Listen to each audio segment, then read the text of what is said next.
Les Polynésiens respectaient vraiment cet animal.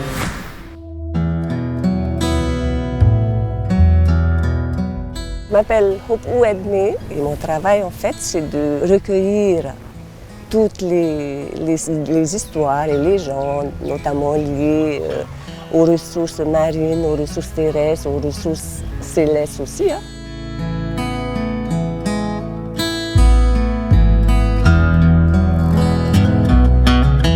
La place de la baleine dans la culture polynésienne est primordiale et aussi capitale dans le sens où nos ancêtres ont toujours travaillé avec les baleines.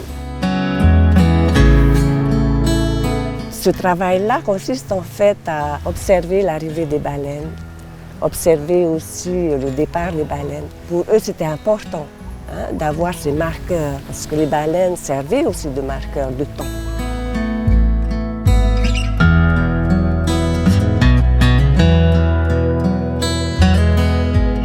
Ils savaient exactement à quelle période les baleines arrivaient. Et donc, pour eux, quand les baleines arrivent, c'est signe et c'est un marqueur de disette.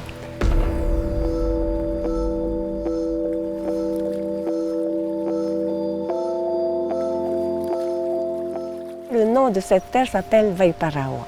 Et les baleines, très souvent, quand elles arrivent, elles viennent ici. Elles viennent s'alimenter ici, elles viennent se reposer ici et elles viennent donner à manger à leurs baleiniers ici.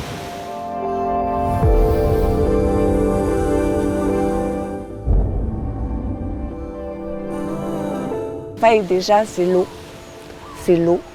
Et Parawa, l'eau de la baleine.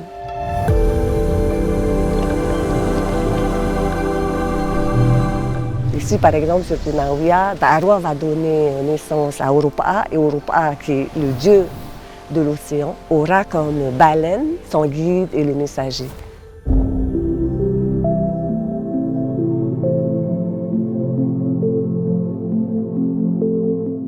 On ne peut pas ne pas respecter cet animal, ce mammifère. Elle fait totalement partie de nous, au même titre que nous, on fait partie aussi d'elle. On est un peuple d'eau.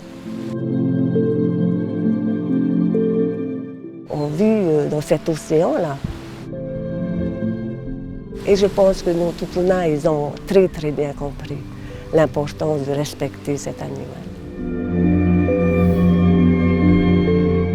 En tant qu'agent de la direction de la culture et du patrimoine, on est là aussi pour transmettre tous ces savoirs-là, par le biais des légendes, par le biais des récits, des traditions orales, des 5 archipels. On est là aussi pour essayer de transmettre. C'est à nous aujourd'hui, c'est de notre responsabilité aujourd'hui de pouvoir redonner ces connaissances-là à cette nouvelle génération.